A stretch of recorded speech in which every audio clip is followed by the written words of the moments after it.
Macam mana nak keluar ni? Hujan nyala lah pula.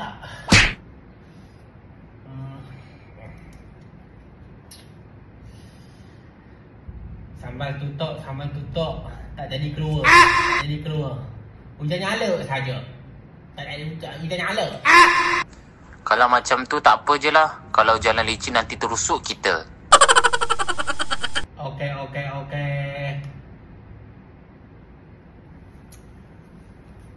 Ini adalah SIM card Toki. Dia boleh talking one to one dan juga group talking. Kalau anda nak tahu, dia boleh kontak satu Malaysia termasuk Sabah dan Sarawak. Dan dia murah dari phone dan lebih kecil daripada phone. Senang nak bawa ke mana-mana, ya.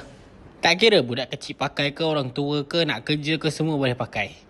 Nak panggil anak kat bawah ke, boleh pakai walkie-talkie. Oh, nak. Dan specialnya walkie-talkie ni boleh letak SIM card.